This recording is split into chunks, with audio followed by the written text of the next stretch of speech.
Welcome to the Unveiled podcast. My name is Peg Peters. I'm the host, where we are exploring the intersection of psychedelics and spirituality in our modern world. And today we've got a really fun guest, Dr. Jahan Khamsehzadeh. Zada, I think that's what it is. And Jahan, I'm really glad to have you on this on our podcast today. Jahan has written an amazing book called The Psilocybin Connection, Psychedelics, the Transformation of Consciousness, and the Evolution of the Planet, an Integral Approach. We're going to dive into that. I've read it, did the audio version, which was really cool because I could really kind of stop and really feel kind of the insights that he was bringing in. And Jahan leads retreats. He runs a psychedelic teaching class. He's taught at John F. Kennedy University, working with the Cosmic Mass, doing a project on ritual and postmodern culture. He's a psychedelic assisted psychotherapy certificate training at CIIS. And he's done so much other things. But what I really love about Jahan today is the fact that you're a practitioner. You are actually bringing this work into real people's lives. So you're not just up in an academy kind of doing academic research. You're actually leading retreats. You're bringing people in. You're saying, okay, let's work with psilocybin. Let's transform consciousness. But you're on the ground getting your hands dirty.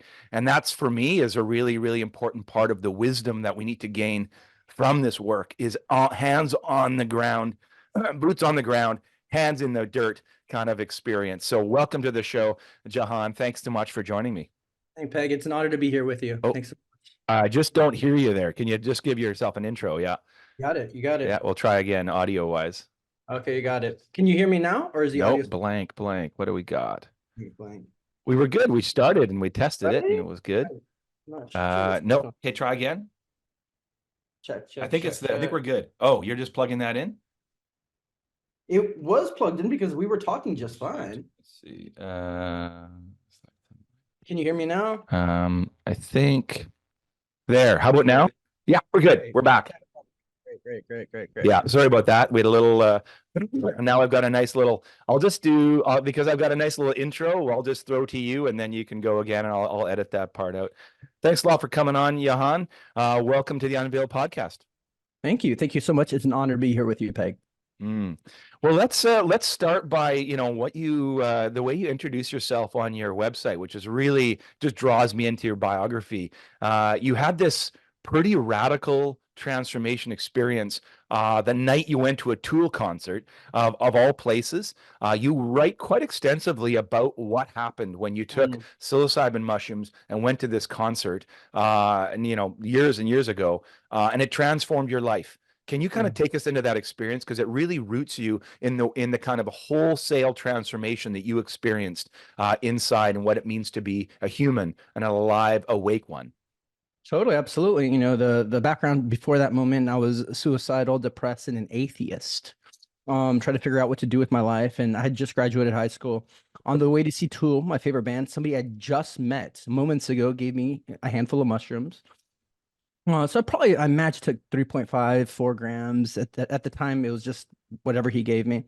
And I'd been doing a lot of contemplation about big ideas like space, time. I'd come across the idea of ego death and so on. So there's been a lot of things working inside of me. But at this moment, I just wanted to see my favorite band. And as they're about to hit the stage, there was this felt sensation that I'm about to die. And it's very intense. It feels very psychologically real. And so I was sitting with this kind of threshold of death. And if I really let go, what would happen to my parents? What would their life be like if their son dies? For my sister, because it felt really acute and real. And so I sat in this moment of like deep anxiety and fear for about 15 minutes. But out of curiosity to see what would happen, I relaxed and I let go. And so kind of like crossing that thread, that needle of really giving everything up. And as soon as I surrendered, it felt like there was an orgasm in every cell of my being. It's just this huge expansion. It felt like I became the auditorium, and there's felt sensation in my body of being eternal, and that this was always here underneath the surface. And that there's a recognition, there's a sensation that I knew, and there's a feeling that I existed before the Big Bang, that it exists well after death. And then I felt and heard a voice arise in my consciousness. This is my name, Jahan.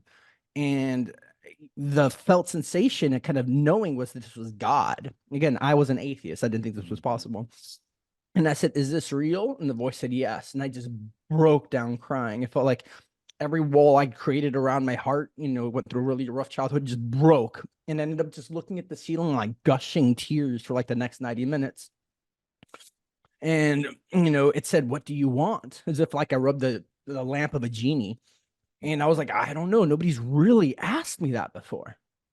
And at the moment, I felt more content than I ever would. It felt like I knew where every atom in the cosmos was, that this being was behind my eyes and behind my ears, but it's everywhere. It's the same being inside of every body.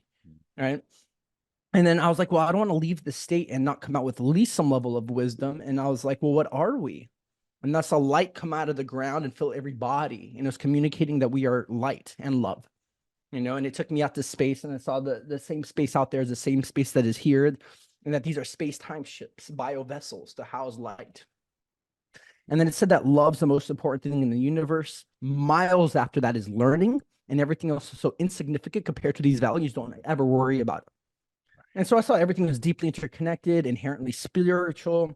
I came out of that moment like really inspired. I kind of knew at that moment, I'm like, I'm gonna go get my doctor's. And I was 18 at the time. Wow. Yeah. At that moment in the concert, you're like, I'm going to study. Coming out. And I was like, I want to study consciousness, and didn't know the direct route. I went first as a neuroscience major, then I did physics and math for 3 years, and then another mushroom journey said study mysticism. And I was like, that's not a major profession, And so I'd left the whole trajectory I was on, majored in philosophy, then got the master's and doctor's in consciousness, and then doctor's philosophy, cosmology, consciousness. And then I got really, honest. The most transformative experiences on my life were psychedelics. I did so many years of therapy, meditations, yoga, endless workshops and training. It's like nothing is as acute or transformative. Even just to say, like, this experience was at 18, I'm 40 now. I still think about it every day. That's how big the ripples are for just that one moment. And so I decided to go all in. I've been part of 7 trainings now, 7 psychedelic trainings, whether it be as a student, assisting, mentoring, teaching. I've held over 600 ceremonies at this point. It's been the full-time job for a while.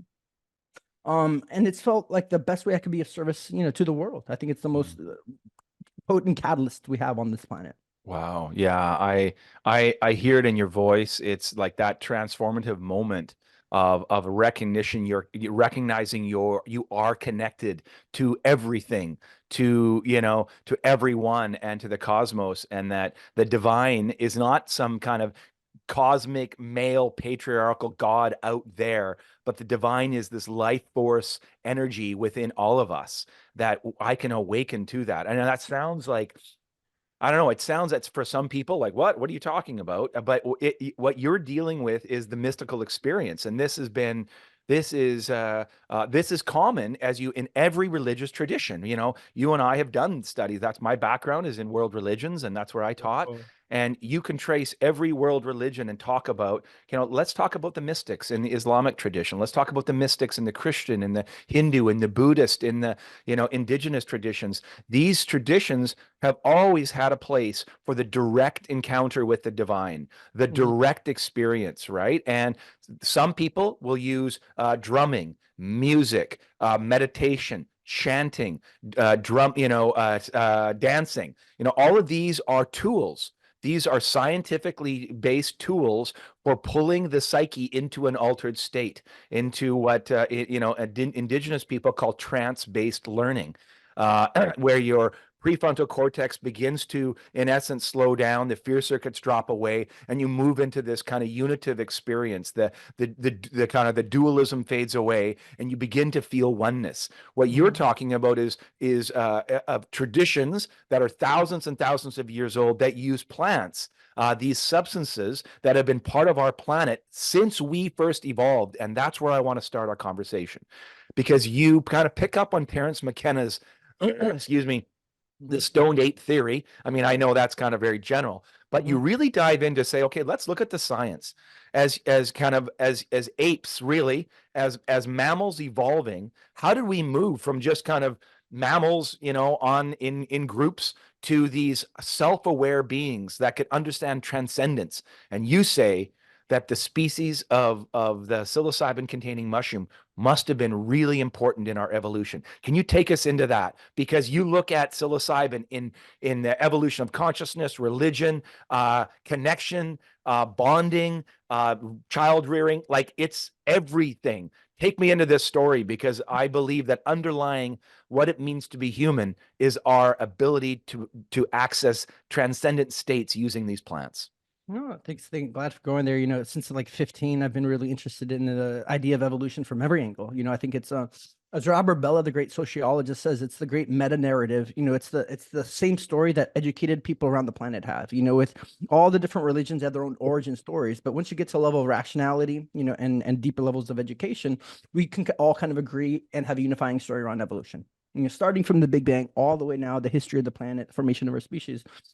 And for me, I was really stuck even as a teen. I was like, how did we get here? Like, how are we even moving forward? All of a sudden, we're just okay with it. We just came out of nowhere, exist, and we don't understand the link from being a level of primate to us. It's a big deal. And Terrence's idea, I came across at 19, and looking at it now for over 20 years, it's the best theory I've ever come across. I haven't found a single contradiction. I had to defend it as part of my dissertation. Like, oh, so this was primary, what your PhD was on. You're like, I am going to show science wise why this is. Yeah, wow. It was the heart of my dissertation. So much, everything on the book is fairly comprehensive in terms of psilocybin, but it was all largely building the case. And if this is true, what's it mean for a species? Because for me, it is like the turning point of everything. If this is how we got here, then what role can it play moving forward? If this is what actually made us human, what would it be like if we evolve even further in this relationship with nature in this way? And so to take you, further into this idea, we were primates, largely for about 55 million years, living in the canopies of the trees in Africa. We were up there, and then weather patterns began to change, and the trees started to recede as it got warmer, forcing the primates down to the ground. And as we're going around the ground, we would have inevitably come across mushrooms that grow everywhere. There's 200 different species of psilocybin mushrooms across the planet. As Paul Stamets, the great mycologist, says, the psilocybin variety is the most common mushroom in the African savannas where we evolve. They grow on the cattle, dung of cattle. As soon as we started following cattle, we've been constantly in their tracks.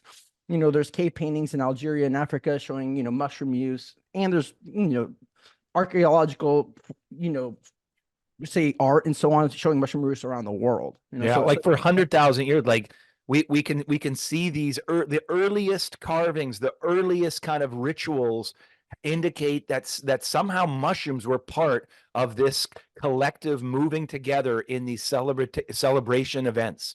Yeah, and as we really also there's three large kingdoms in terms of biology, is like fungi, the plant kingdom, and then animals, right? So it's an entire kingdom that really kind of holds the biosphere together to really understand, what fungi is.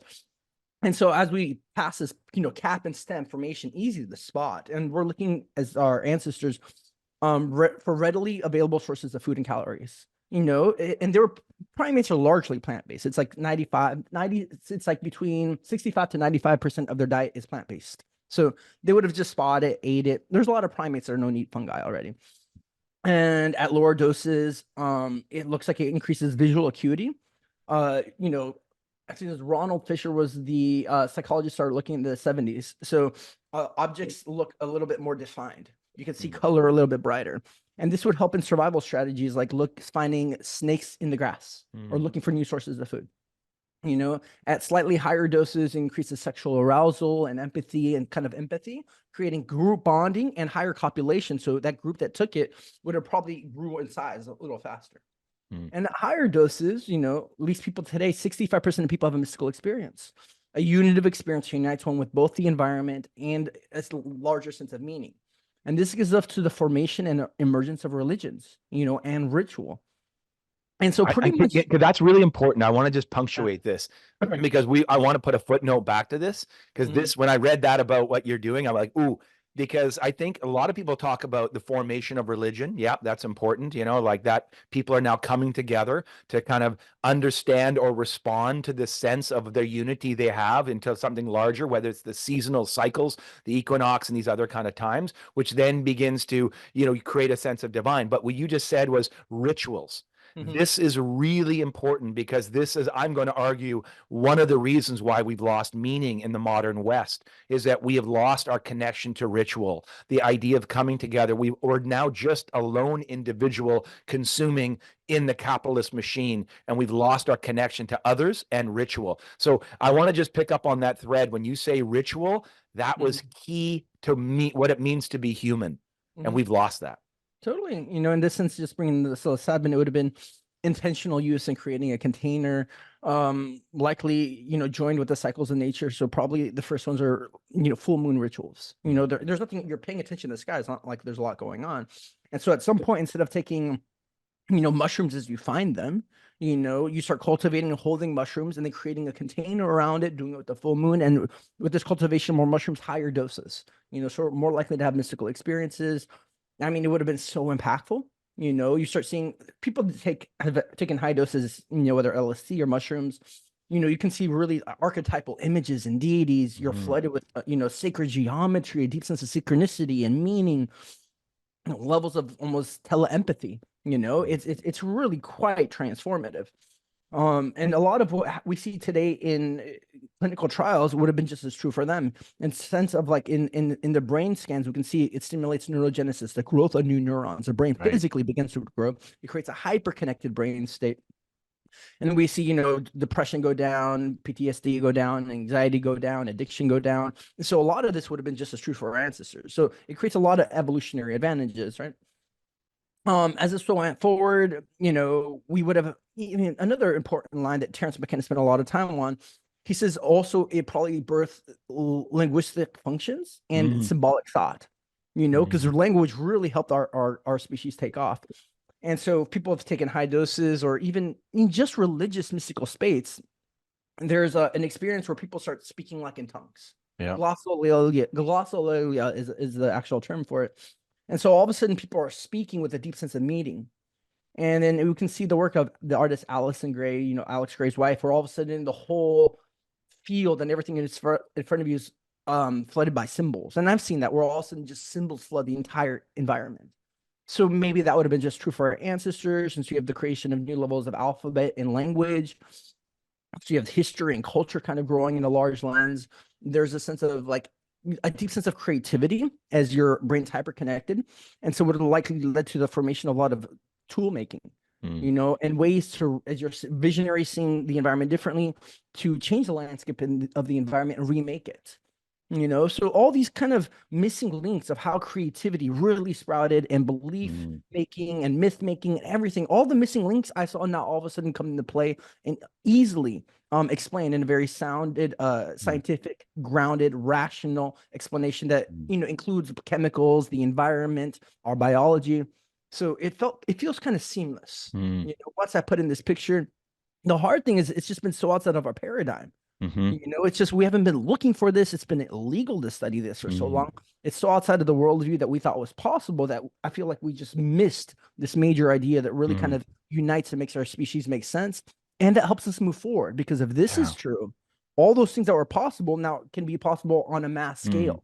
If Yeah. anything, it just makes us even more human moving forward. And I think it can help us create the future that we all really want to see. I think that's the beauty of what you are, what your book does for me was it pulls together so many different threads. I was like, oh, I was reading Ken Wilber, and you bring that Nice. integral approach in. You're bringing a lot of these threads together for me as a philosopher, religious studies thinker, and a psychedelic practitioner. You're bringing these together in one kind of source, and it was really inspiring for me. And I think for me, as you kind of pull together like archaeology and neuroscience and academic study and social and cultural and linguistic ideas, and you're saying all of these have been impacted by our ability of our species to be able to consume and use these kind of psychoactive substances and allow our brain to move beyond this kind of this, the state that we're in, that we have this ability to state shift as a creature. Like this is our inherent birthright. This is who we are.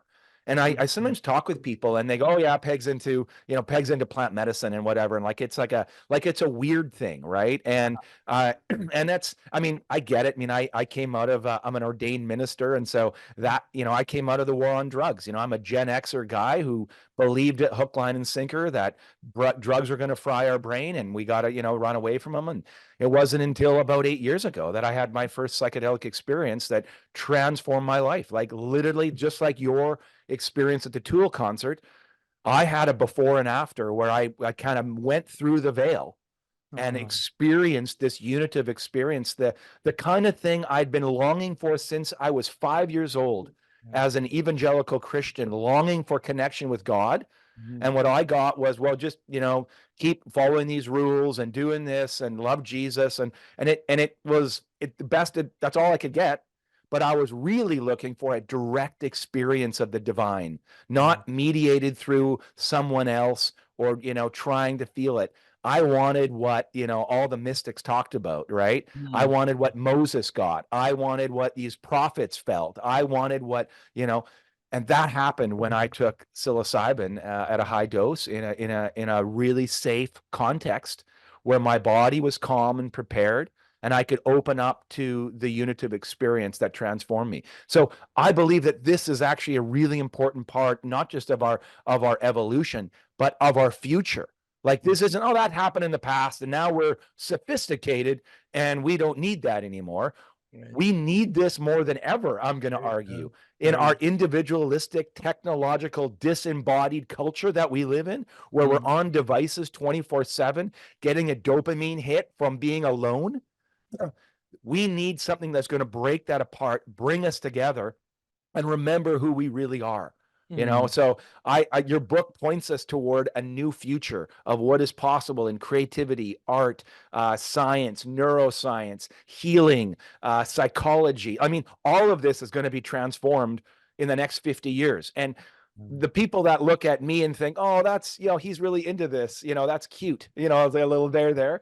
And I just feel like, okay, well, let's see where this goes, because every academic discipline that I'm looking at is going to be impacted by this in the next 20 Yeah. years. Religion, archaeology, neuroscience, psychology, all of it's being transformed right in front of us. And your book really helps open up to how big this change could be for the future human that is connected in these tribal, communal, spiritual ways. No, really well said. I could definitely see that you're a minister and preached really, really well. So nice to kind of unite put all Well, that I get together. excited about this stuff because No, this totally. isn't It is academic to exciting. me. I mean, you and I sit in ceremonies, right? I mean, we run 2 to 3 ceremonies a month at our retreat Nice. center out here just outside of Vancouver. They're group ceremonies. Beautiful. Great. And Beautiful. we have a team of about 20 therapists working with us that have been trained in Nice. this group model. We prepare people for 8 weeks online, bring them together for a 3-night retreat where they're co-regulated. So we don't talk enough Yeah. about prep, by the way, about Mhm. prepping the nervous system prior to going into an altered state, right? Mhm. Indigenous communities have really taught me that you don't just bring someone to a ceremony and drop them in to a longhouse ceremony and say, okay, here's what's going to happen today. It would just it would, it would be too much expansion for them. They need to Mhm. feel really, and they spend 6 months preparing people for these longhouse things. We don't do that in the psychedelic realm. We need to Mhm. start talking about prep and nervous system prep. So, anyways, that's a little side note, but I, Yeah. I I take this really seriously because you and I are spending time seeing transformation in these Mhm. people's lives in these retreat settings. So maybe let's turn to some of your practical stuff.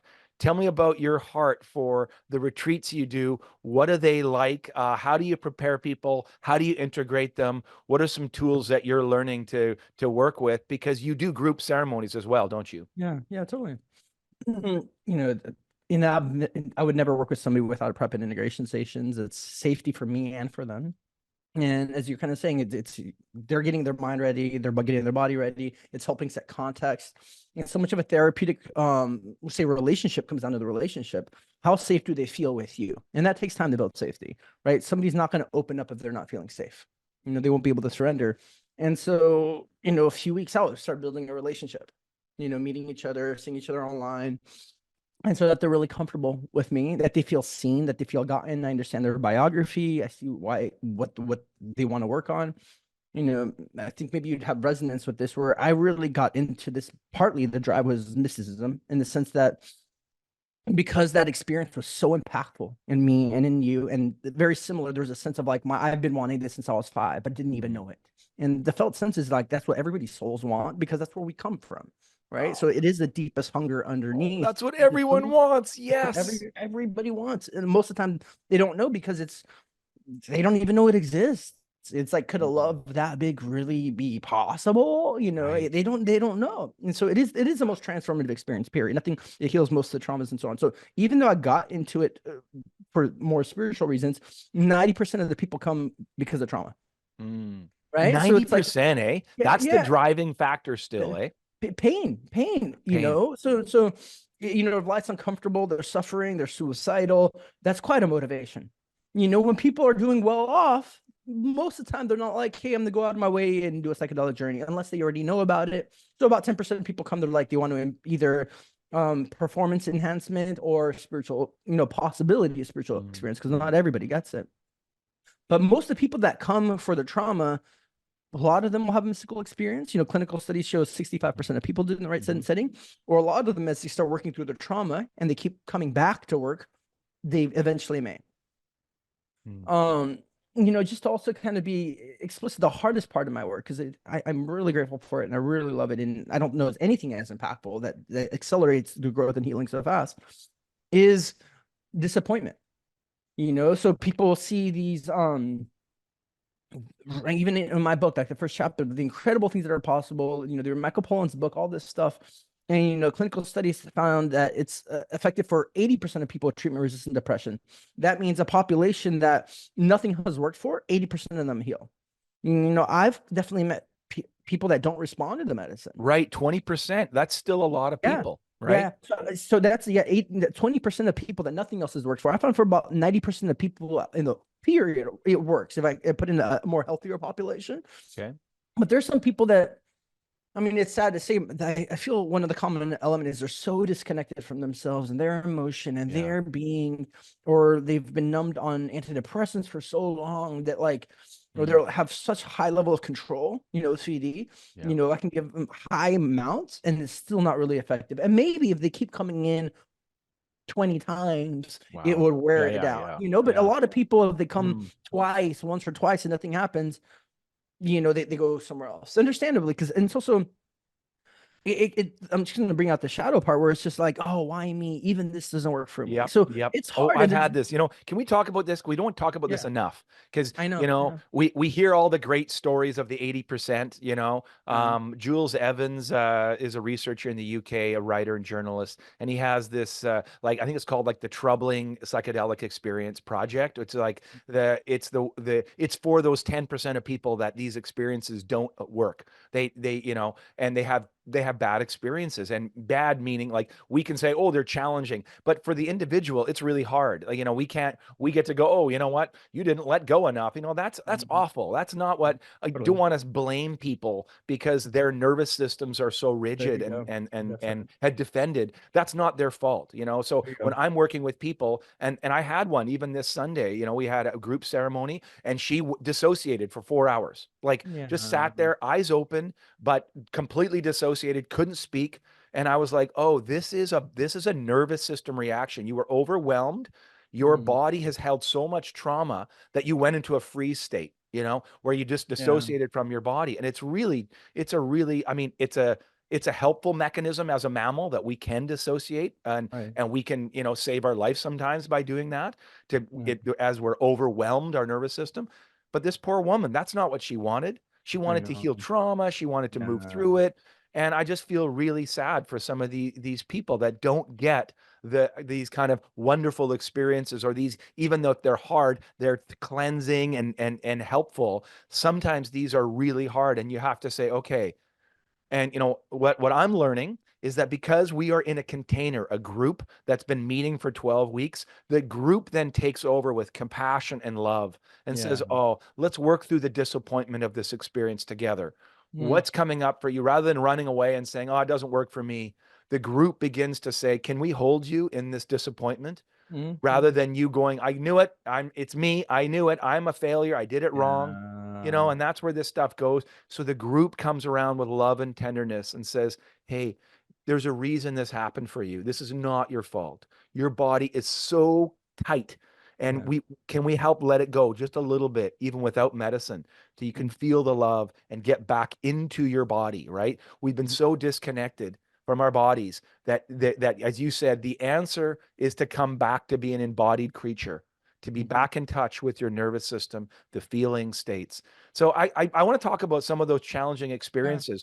How do you work with them? Yeah, I mean, those for me are the hardest where nothing happens because there's not much I can do and other than help open up their nervous system, help them feel relaxed, help them feel safe, you know. And sometimes people are just so wound up because that's how they've been living their life, Mm. you know. And so I'm glad you brought the compassion to them not being able to let go because people can say, oh, that you Yeah. just didn't surrender enough. And it's already like shaming something that they're already having a hard time. It's not Mm. helpful. And you know what I've come to see is like what a big ask. You've been holding on, gripping your whole life, sometimes for decades. Now you want in a 6 hour period on command to let go of everything? It's not, it's quite an ask, you know? And so what I've seen, I've had people, you know, having done so many where, you know, the entire first session, they're just frustrated. I can't let go. And I can do Mm. whatever I can and so on, but they can't. It's like they've been clinging on, controlling their whole life, really tight and scared. And then what I've seen in several locations, of course, that whole 6 hours they do work on it. They realize how much they've been holding on. Yeah, They they didn't have a even know. recognition of how tight their nervous system and their muscles and their whole skeletal system is all rigid. Yep. It was the water they swim in. They just didn't even know. You know, they just got used to it. And a lot of them come back, you know, 5, 6 months later. They recognize it. They've done work. And then I've had people completely break through the second session. Mm. Right? You know, and they didn't even recognize the problem to that degree. Now they How didn't. far apart was that second session?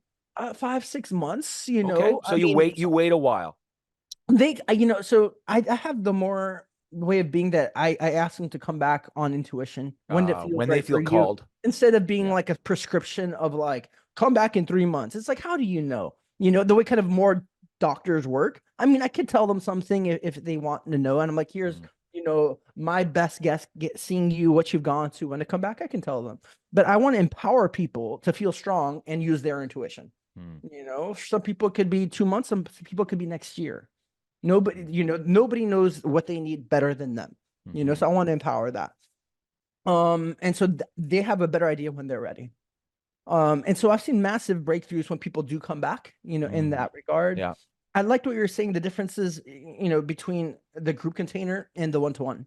You know, I Hmm. think the one-to-one is great for acute trauma, for people maybe have so much shame that they're not ready to be around other people. There's, you know, there's people I've seen that I could put them in the group container and they close up just because there's so many people. They Hmm. need more individual work first. Yeah. You know, that's one step. But I think almost all our healing and all our trauma comes because of the sense of separation. For me, the grand experience really heals everything in that sense of unity, the oneness. There's no bigger experience than oneness. You're literally saying one with everything, right? Yeah. It doesn't really get bigger. And there's an infinite ways to experience oneness. It's that big and creative, right? So that once we feel that sense of unity, all of a sudden there's the timelessness, the bliss, the love, all the fear goes away. All the trauma really comes from a sense of separation. You Yeah. know, am I going to be the deep fear is even a child? Am I going to be abandoned? Am I going to Yeah. be left behind? When I die, am I going to be alone forever? Am I Right. going to talk Am to I the spirit? enough? Am I Right. loved? Like these are the questions that we get asked most often because, we've been around, we have 2 retreats a month here. So we've been around group after group getting this, tracking this data. We just got awarded a clinical trial with Health Canada working with first Right. responders. Oh, fuck yeah. Yeah, Congrats. using our 12-week protocol with psilocybin. So we're going to be taking police Wow. officers, firefighters, first responders, Canadian vets through this model. Yeah. And what we're really curious about, what we're interested in is the power of the group container Yeah. that is going to be doing about 70 to 80% of the heavy lifting. And then we bring in the medicine into a container that already has unconditional positive regard, using that Carl Rogers framework of like, this is not group therapy where there's a therapist downloading info to you. We don't need more cognitive processing right now in our world. We need nervous systems co-regulating with one another in this kind of polyvagal theory, right? Of how we get our nervous systems down. So we're doing this in a group container where we spend, again, 2 months just finding vulnerability, safety, connection, slowly titrating it in to come to the big experience where they can let go finally, and they feel this sense of love. And you talked earlier on about kind of in your first experience that love was the mechanism of transformation on our planet, that everything is about love. And at the essence of that is this unity, right? I think it's Ken Wilber who said, we all have this longing for wholeness inside, to be part of to be whole and to be connected to a greater whole. And those are the two longings, the wholeness inside, which is kind of IFS parts work, finding all of those, these selves, these disparate, parts in your shadow, to bring them together to be whole and to be connected to something larger than ourselves. This is the primary mechanism of psychedelics. They bring you to wholeness inside and bring you to connection with others and to something transcendent, nature, source, spirit, God, divine, whatever language you want to put on that. So yeah, that's a powerful mechanism. Something that can lead us toward connection is the healing action behind all of these mental health conditions, is our isolation. Yeah, totally. I Yeah. mean, well said, as you're kind of sharing all that, comes to my mind is the line for Stanislav Grof, the great, pioneer of psychedelic research and created transpersonal psychology. He says, he calls them, holotropic states of consciousness. See, that psychedelics catalyze self-organizing states that move into wholeness, and wholeness is the natural process of evolution. Bringing Ken Wilber uses the concept holons and everything. Yeah. Unpack holon. That's a weird word, but it's a really important one in your book. You talk a lot about that, this sense of like cells and stuff creating these organisms of higher complexity and kind of newness. And so yeah, unpack what is a holon and why is that helpful? Holon comes Greek origin, meaning a whole, and then on, part of something else. So the idea is that everything's a whole and part of a larger whole, and that's the structure of existence. Going all the way, down to the early parts of particle physics. You have like proton, neutrons, and electrons kind of emerge into existence, or little holes, and then they group together and they form a larger whole, an atom. And then later, these atoms, little holes, come together with other atoms and form molecules. Now, with the birth of from physics to chemistry. And then later into the formation of biology and on the planet, these little, chemical compounds bond together and they form cells, that have more depth and more aliveness for them. The realm of biology now emerges. Definitely you fast forward in time, you have multicellular organisms arise. I think we have like 37 or 39 trillion cells in our body, right? So all these little holes make up these little complex organisms. And so definitely as there's greater stages of more complexity, because they're all interconnected in our system, right? There's greater levels of depth of consciousness that kind of arise. And so we're quite interconnected and complex in our biology. So much is going on. We couldn't even really compute at once all the processes happening. 39 trillion cells. On top of that, you have organs that are formed out of the cells. It's a very complex system. Our mind can't track all that. It's that level of intelligence happening in our system. And so there's, again, holes within holes within holes. And then the same drive within us, the deep drive is to be a part of a larger whole. Wholeness within ourselves psychologically. That's what so much therapy, integration work, parts work is to realize that we're just a deep sense of oneness and congruency and integrity with ourselves, emotionally, psychologically, spiritually, and so on. And then with that being met, we also have the drive to have that with, say, a partner. That's a deeper sense of wholeness. All right. There's the drive for love. So the first instinct is a sense of autonomous integrity and wholeness. Like, I don't want to die. I want to maintain the wholeness of my body. Survival instinct. After the survival instinct is met and I feel safe, the drive is for connection, right? And just using Maslow's hierarchy of needs. Then it's kind of bonding with others, and it's also creating a tribal, after partnership, also a tribal community that creates more safety and more worth and more sense of purpose and meaning. And then the next drive, as Wilbur says, we move from egocentric to ethnocentric. I'm a part of the group and tribe, to world-centric, the drive to feel one with the planet and nature and all of the elements around us. And then after that is cosmocentric, a drive to feel one with the universe and the divine and God, and the spiritual reality. So the drive's always towards more and more oneness. And the group experience gives an embodied experience of that. Hmm. It feels we evolved in tribal form. Arguably, you can go back almost 60 million years, but as primates, we were always in tribes, right? And then once we get on the ground, you're talking about a 4-ish million year period that we're hunter gatherers living in tribes, partly maybe 75 to 150 people a group. So our entire nervous system evolved in a group setting. Nobody had their individual bedrooms. Right. We weren't even wearing clothes most of the time. We're probably in cuddle puddles, we probably had multiple relationships. So there's a sense of deep unity, and that's how our emotions and mind formed. And now we've become really isolated.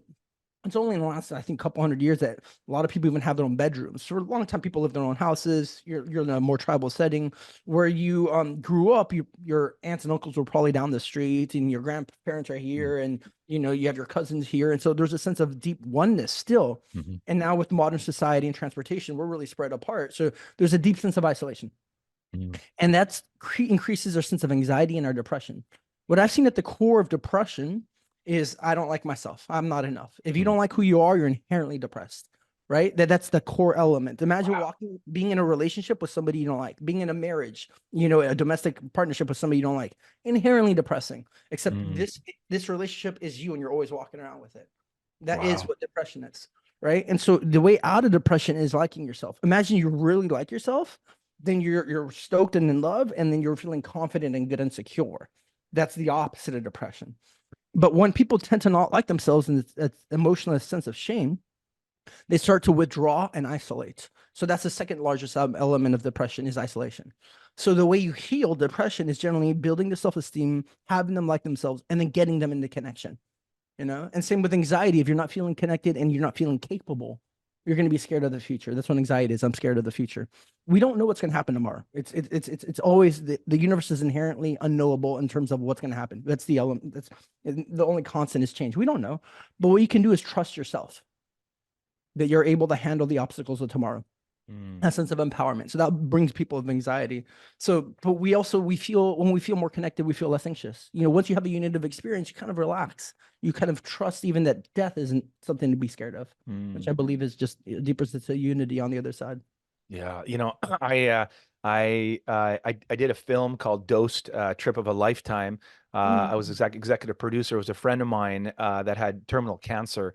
This is about 4 or 5 years ago. Her name is Lori Brooks, and she's been part of our religious, our Christian community before I took psychedelics. And then our church kind of disbanded, and it was an inclusive kind of Unitarian place. We didn't I was a pastor in a more of a traditional evangelical church, but I left because I just didn't believe in fear as connection to the divine. So, doctrine of hell, no, that's a human Uh-huh. construct of just we hell is in our hearts and our minds, right? Mm. It's Mm. not a physical place people get sent to. It's we're in it right now kind of thing. And we're called to live in heaven right now, right? This is the Mm. kingdom of heaven. This is the teachings of Jesus at their core is that the kingdom is here right now in your presence, not some afterlife, right? But anyway, so she was one of our good friends, and she had terminal cancer, and she had never done psychedelics or anything. And I said, hey, would you be willing to be filmed both before, during, and Wow. after a psychedelic experience to deal with your end of life cancer distress? She agreed. And we were able Mm. to start. And then this film, I brought in two beautiful directors to help me finish it. And they just did an incredible job telling her story, a mother of four, dealing with end of life cancer and having this profound mystical experience on psilocybin where her fear of death dissolved and she came back, had a unitive experience, and recognized that each moment she can be alive and is finding heaven right here in the moment with her children now. That even though she might know that her end is coming sooner than others, maybe it's still an invitation to be in the moment right now. And we created this beautiful film. You can watch it online for free or with a Mm. donation. Check out Dosed, Trip of a Lifetime to hear her story. But this really changed my understanding of the power of this even one, we're talking one experience she had that changed her life, right? And this, I don't know anything else that can do that. I've never seen anything that can help people with depression and be able to turn that around.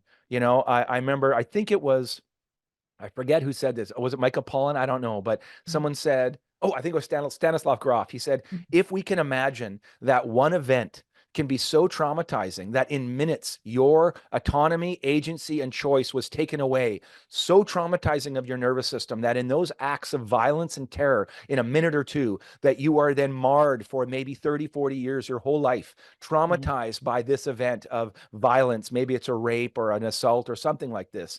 If that's possible, that can happen and you can override in 5 minutes, is it possible?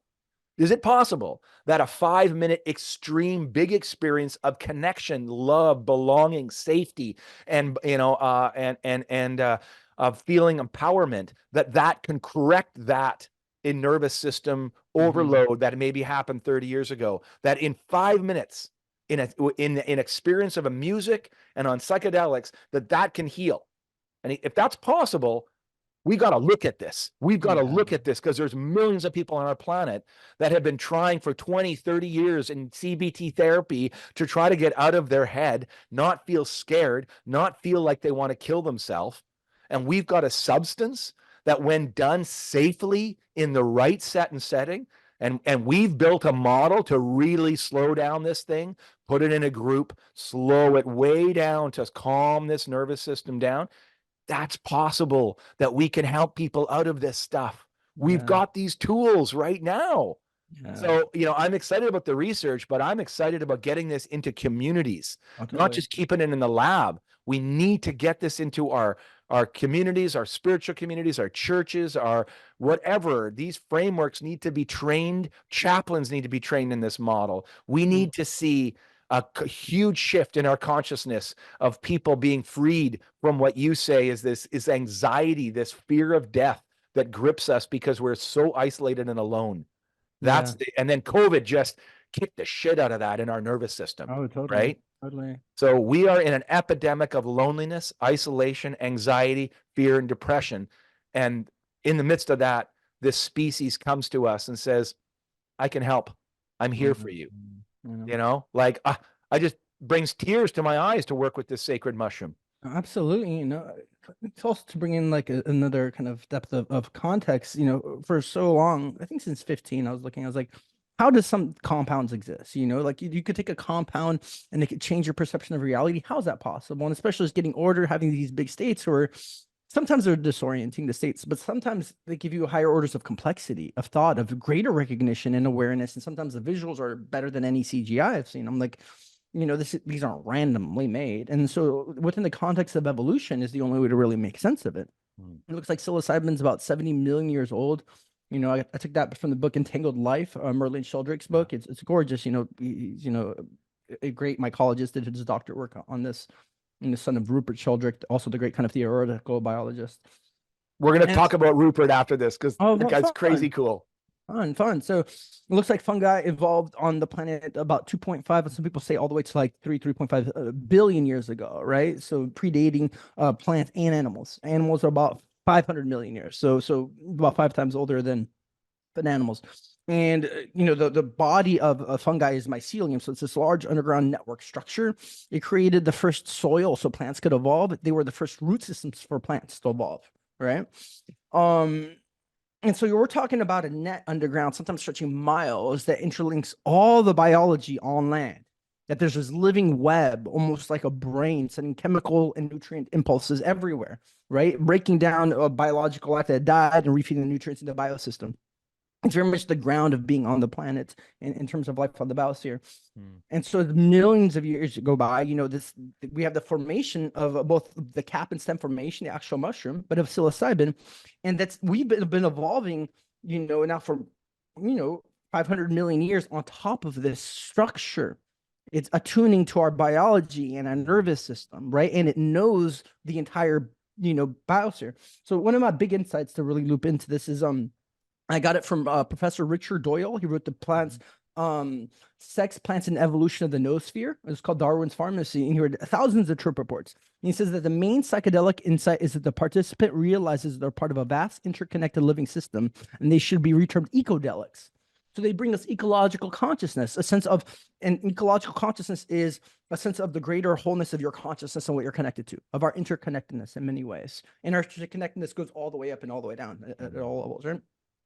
And so why would a substance do this, right? So you have a ecological fungi that kind of connects everything and it's letting you know of your larger ecological awareness. And it fits into the 5-HT2A serotonin receptors in our brain with more affinity than serotonin itself, with no biological toxicity, creating a hyper-connected brain state that makes you realize your interconnection to everything. You know, Can you just repeat that line? Was so brilliant the way it just flew. You're in flow right now, man. But like, I just want to punctuate what you just said is we have evolved with a serotonin 5-H2A receptor in our brain that perfectly fits the psilocybin molecule, that when that bind happens, that we've evolved, our brains have evolved alongside of this molecule as we've eaten it and evolved our that unitive experience allows us to feel connected to this web of life in a way that there's with no toxicity, no addiction, and just a sense of deep connection to all nature. That is an incredible molecule. No, totally. And I mean, there's a correlation between our brain becoming more interconnected and the experience of unity, because that's what's happening. It's our brain is unifying, we're experiencing unity, and it's unifying, and here we're feeling unity with everything. So just cord correlation to the biological elements of what's happening in our body and the experiential psychological ones. And so, what has made sense is why would, a fungi or animal or plant, well, why would it evolve such a substance, And I think it's here to create ecological equilibrium. There's a lot of incentives, for example, for fungi to create a substance that would bring ecological awareness, because fungi could theoretically live forever if the host environment is healthy. If the environment is healthy, it can live forever, right? And so I feel we're actually been out of balance now for a few thousand years, but especially the last several hundred, because we haven't been taking in these molecules that pretty much grow in every ecosystem. Psychedelics grow in pretty much every ecosystem. Psilocybin's 200 different. But I think DMT grows in like something like 2,000 different plants in the planet, like DMT itself. And then you have a whole bunch of different cacti, smaller plants that have different psychoactive substances. And the main kind of experience of psychedelics is a sense of interconnectedness, of a boundary dissolving, that you're part of everything and so on, right? And so these are chemical compounds that have always been a part of our food historically. But with, the rise of agriculture, that we started just, figure out that seeds turn into plants and trees, we started just eating food that we grow, instead of just feeding things that we in the environment as we're traveling around, and we lost touch with these deep sense of rituals. At some point when modern religion arose, we just saw that it's paganism and we would just kill them. As soon as we came around tribes that use plants and talk to God, we saw them as they're talking to the devil, in terms of a Western cultural approach. This is like, I think it was 383. Emperor Theodosius outlaws all pagan temple practices at Eleusis in Greece. This was an ancient 2,000-year-old ceremony that in ancient Greece, people would come once a year in a communal setting to take the koukion, the psychedelic wine that Albert Hoffman kind of basically saw was from the ergot mushroom root.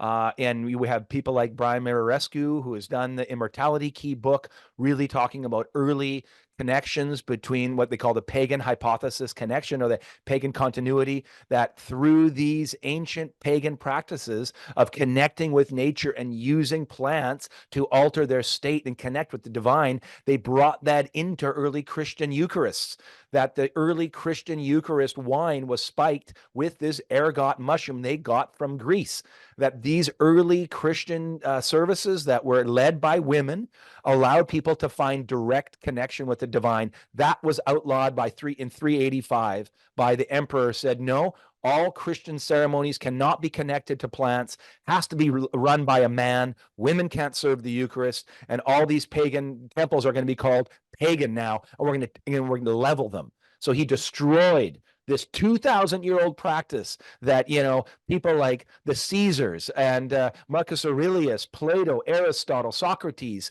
found this unitive experience, recognizing that they can overcome death and find resurrection in their life. I mean, we are at Easter right now as we're talking, and this death resurrection theme was part of the Eleusinian mysteries and has been at the heartbeat of the Christian tradition. And yet now we've lost it.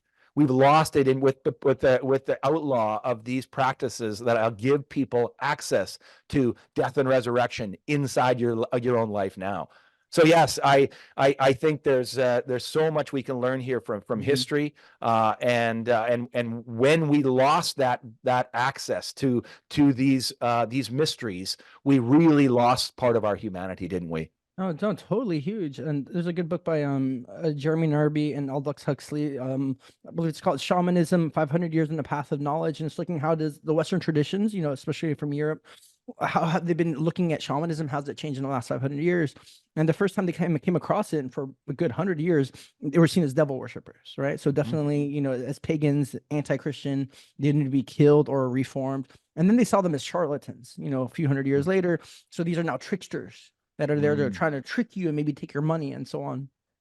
It wasn't until like the 1900s, as we in the Western tradition developed psychology, that we came and saw shamans as proto-psychologists. So as we evolved a new context, we saw them in a new context. You're like, oh, they're there to help the mental health of the tribe and give a cosmology and make sense of things. And it wasn't until the 50s, 60s, 70s as anthropologists and other people went down and started, staying with these tribes and actually participating in the rituals, that we saw the shamans as wisdom keepers, that they Mm. actually have a lot of wisdom and things to learn. And so it took us, even in the last 500 years, but it's going back a lot more, to even see the legitimacy of these practices, Mm. And so when people are like, for example, the Stone Age hypothesis, and I'm not the biggest fan of that name because Yeah. it's like nobody's getting there being stoned. Maybe they're just sitting there, but they're having an ecstatic experience. Yeah, I mean, Mm. it's the most alive experience you can feel. So it's the name doesn't do it justice in any Mhm. way, shape, or form. Um, so I feel it's taken for us so long for even to see that's a possibility, and even like evolution, because it's so far out of the paradigm. Even when we look at Darwin's theory of evolution, it took 50 years for it to catch on to the scientific community, like 50 Mm. years. And then 50 years later, and still now we're talking about like the 1990s, people are still debating it, whether it's Mm. evolution or Yeah. creation in terms of a Christian tradition. So it takes so long for ideas to come into form, especially if they're outside of our current level of understanding. So Yeah. much of my work is like trying to create context of like the current paradigm and looking at like how does evolutionary something like this happen and why would it happen and in what ways is it effective? Mm, wow. Mm. And I think for me, one of the wake up calls that I've recognized in this history of kind of like when you talk about shamanism, is just like I live in just outside of Vancouver in the area of there's the Coast Salish people and then there's the Stolo, the people of the river. And so I'm on this large river system that drains the Rocky Mountains right into the Pacific Ocean. It's called the Fraser River. It's one of the largest rivers in Canada. And the people of the river, the Stolo people, is where I live. So I'm on their land. And as I'm working with some of their indigenous elders from these different traditions, they will talk about, for them, it's the use of the drum. So the drum has been a deeply shamanic tool that is scientifically now understood. You can look at these incredible anthropologists that have looked at the power of drumming as a way to start regulating our heart rate and our breath so that as you start to do this kind of cyclical breathing with a rapid drum beat, that you actually put yourself into an altered state. You begin to you can transcend. This is not substances. This is a drum circle that is designed to get you into you're fasting. So now that's another technology they're using, drumming, dancing. So all of those three technologies begin to activate, and you're in a community and you're in darkness, right? So you start doing that, oh yeah, you're gonna feel an altered state, right? And so that got outlawed. The drum was Mm. destroyed by white, Wow. patriarchal Christian missionaries that came into the Stolo people and said, these people are witches. And one of my friend's grandmother, who was a practitioner here, right like 20 minutes from where I live, was hung in the 1800s at the corner Wow. of Five Corners, Chilliwack. This is our history. We've hung these people as witches, as that because they were trying to work in an altered state to help people heal, these diseases. And Mhm. the white man said, "No, you can't do that. We're actually calling you a witch, and we're hanging you and killing you." And so the drums went silent, and the drums were their way of connecting with spirit, right? Mm. And so we're starting to hear the drums again. The drums are coming back for the first time in a long time, and Mm. they're starting to realize that their spiritual medicine work is needed not only in their culture that we've destroyed through genocide and residential schools. I mean, that's our history in this community.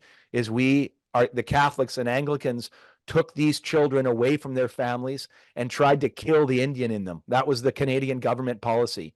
How do we eradicate the Indian in these people? Take away their language, torture them in schools, pull them away from their parents, and force them to stop their medicine practices. We have got deep reconciliation to do with our Indigenous brothers and sisters before we can even before we can ask them to help us heal. We've got to reconcile and own you. We owe you not just an apology, but we need your medicine and your ways of working with plants to heal our anxiety and our fear as white colonizers. Isn't that ironic? No, totally. Thanks for giving voice to that. And not just Canada, but North, Central, and South America. When the Europeans came here, late 1400s, early 1500s, there was about 70 million Americans already here. 70 million Americans, and within just a couple generations, 93% of the population died. Yeah, a lot of it through genocide. Our diseases, war, smallpox. Totally. And it was the largest genocide in human history. We're talking about 63 million. I've never heard of a number bigger than that in terms of human death happening so quickly. And in terms of the ethnocide too, languages erased, temples gone, scriptures gone, cosmological views gone. It's like already when we look at the Americas, it's almost all South, Central America, Mexico. They speak Spanish and they're Catholic, Christian. It's like there were so many tribes there, each with their own cosmologies and languages, probably thousands, all gone. And so we've erased a huge part of human history. People came here about 20,000 years ago. We're talking a huge part of our collective consciousness that had their own level of wisdom. They were largely psychedelic cultures. There's so much, when the Spanish conquistadors came here and the clergy, I mean, they have all these writings that the Aztecs would take mushrooms in their politic rituals, and Mexico City was the second largest city in the world at the time. It was a very complex city in terms of aqueducts and layout. And so there was quite a huge high level society here that was just gone and extinguished, and so I think it's a huge part of our collective shadow. And it's such a shadow that most people don't even know it. That there was that level of loss of life consciousness. And I think what you just helped me understand is that these were psychedelic cultures, Yes. and whether they were, again, and there's some debate in Canada too. I spoke with the chief of Haida Gwaii, which is a large kind of archipelago grouping of islands north of Vancouver Island, just before Alaska. It's kind of an untouched, Edenic, old growth. We're talking like cedar trees, 20 feet wide. Like, it's just this idyllic place. There's a deep indigenous culture there called the Haida people. They claim that they've been using psychedelic mushrooms for, eons. Well, archaeologists are like, no, we don't really see this. But I'm like, shut up. If these people claim that they've been using these mushrooms and been doing this, I'm going to take their word and their oral history toward this rather than, we don't see much record in our archaeological evidence. It's because since human white contact, you have said that this is evil and demonic. And they've had to hide these practices and go underground. Like, it's just, the history is so, it's so problematic.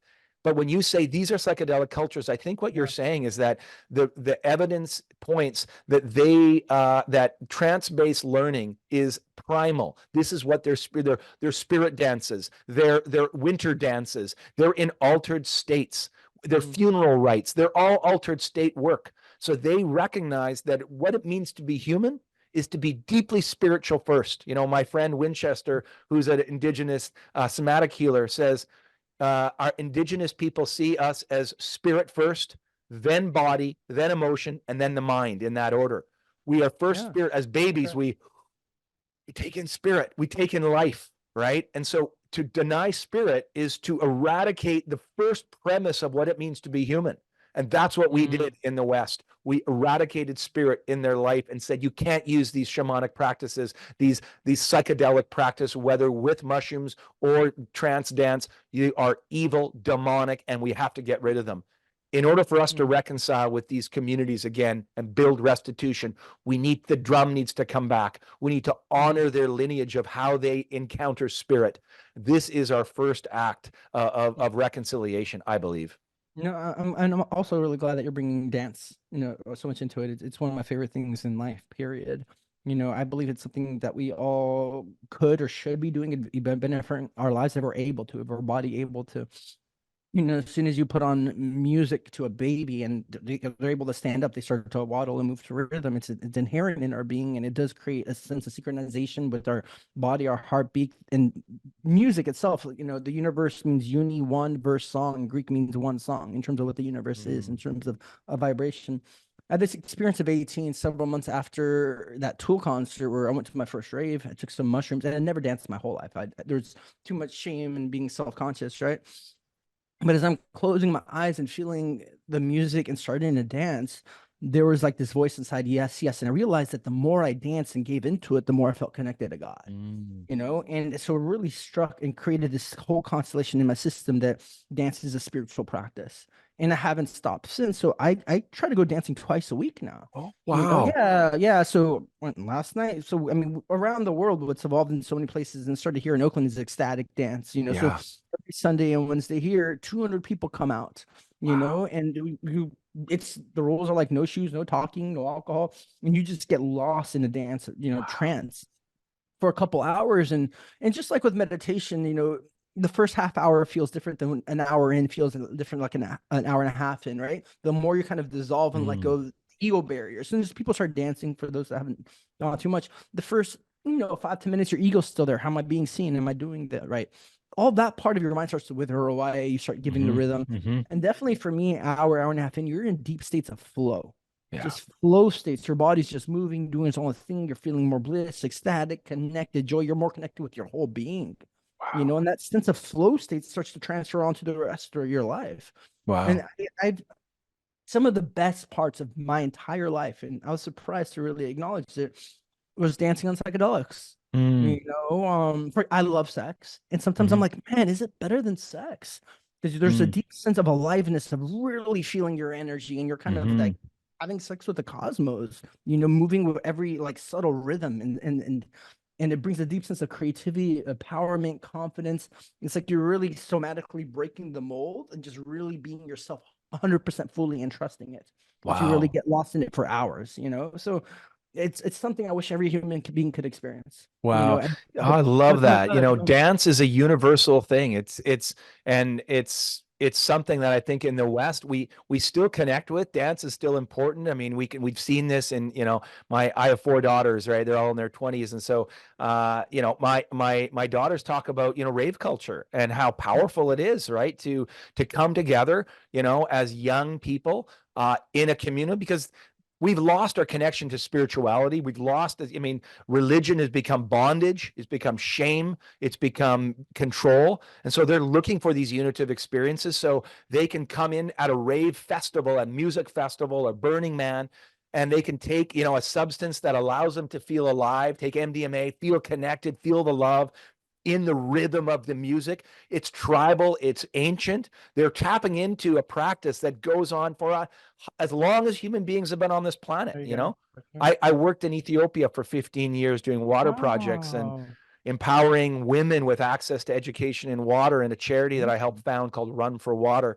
Wow. And I would take groups there 4 times a year. And one of the things we'd do is we'd camp in these remote communities because we wanted to learn from them. We weren't coming as the experts. We were like, teach us. How can we have mutual exchange?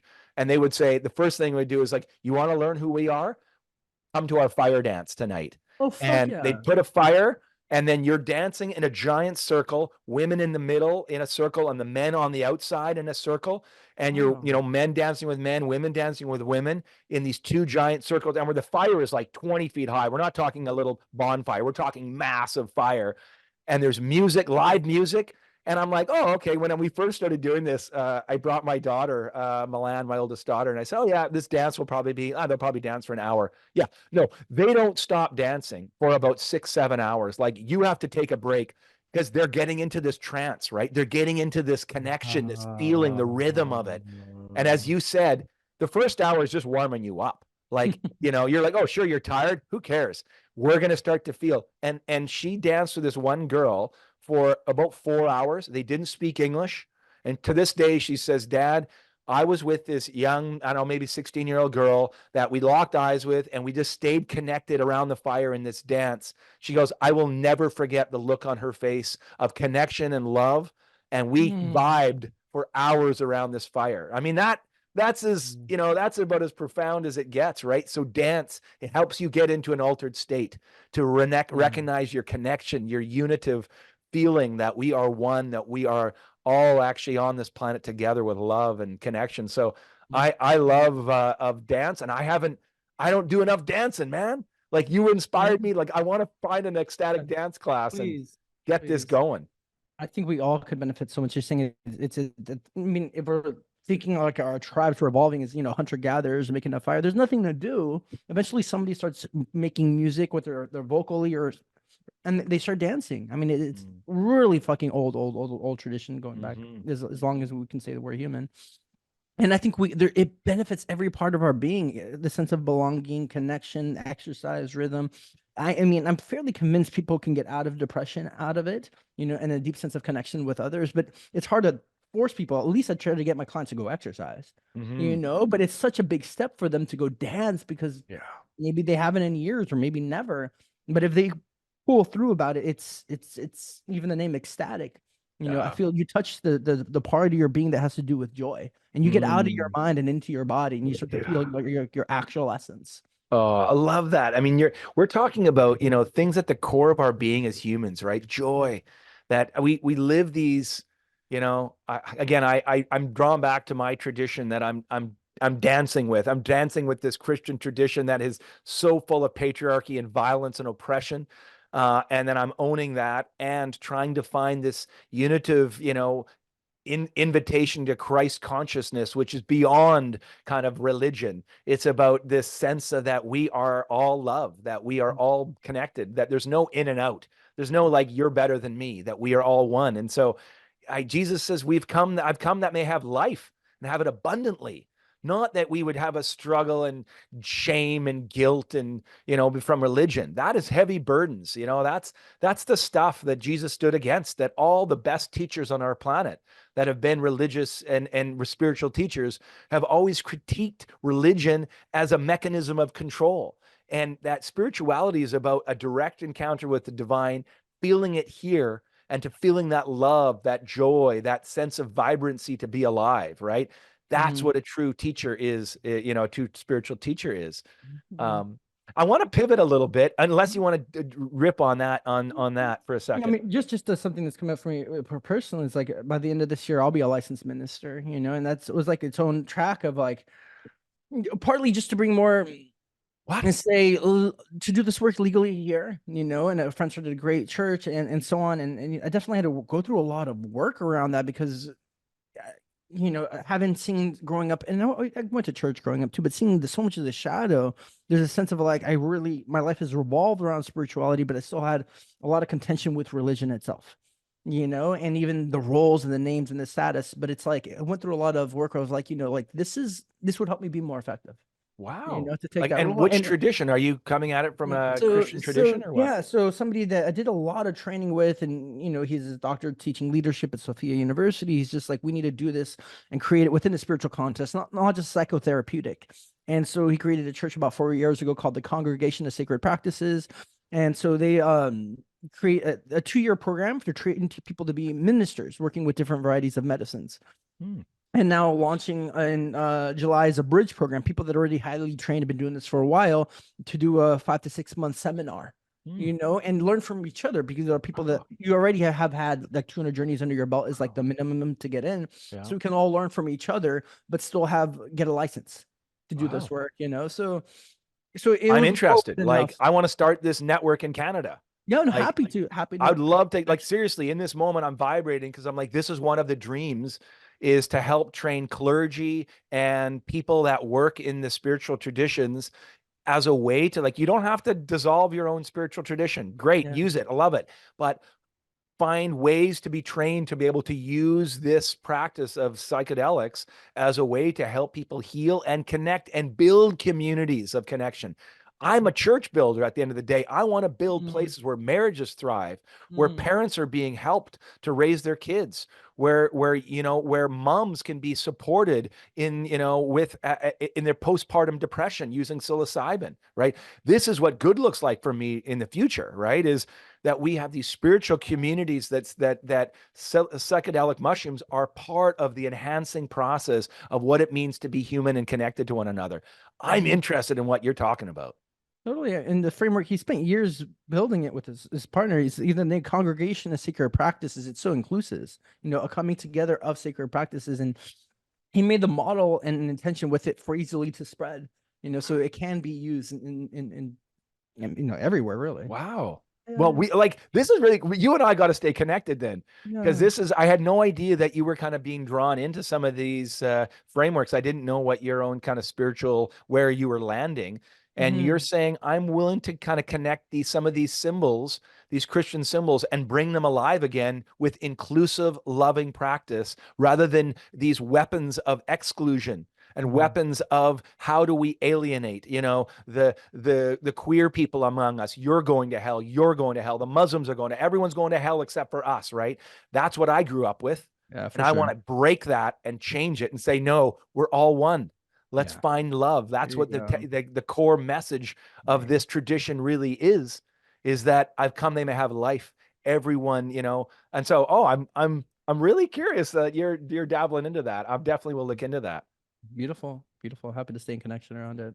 And, Um, and the yeah, oneness and love is the only place all of us find freedom. yeah, The us yeah. against them, it leads to what's happening, Yeah, conflict I mean and that's the destruction. No, nobody's the happy. violence we see on our planet, the Middle East, the Russia-Ukraine war. These are all isolation mindsets. It's Yeah. me versus them. It's in how well I can't share because I'm just a lone individual, right? And I understand there's complexities on our planet, but at the end of the day, if if we could get our leaders on our planet to begin to give up this sense that I am right and everyone else is wrong, and being fueled by religious extremism, whether it's the ultra orthodox Jews that control their parliament, or the extremists of Hamas. I mean, these are two religious extremists that are Yeah. fighting over something, right? And Yeah. again, I'm going to get viewers that are going to go, you don't understand.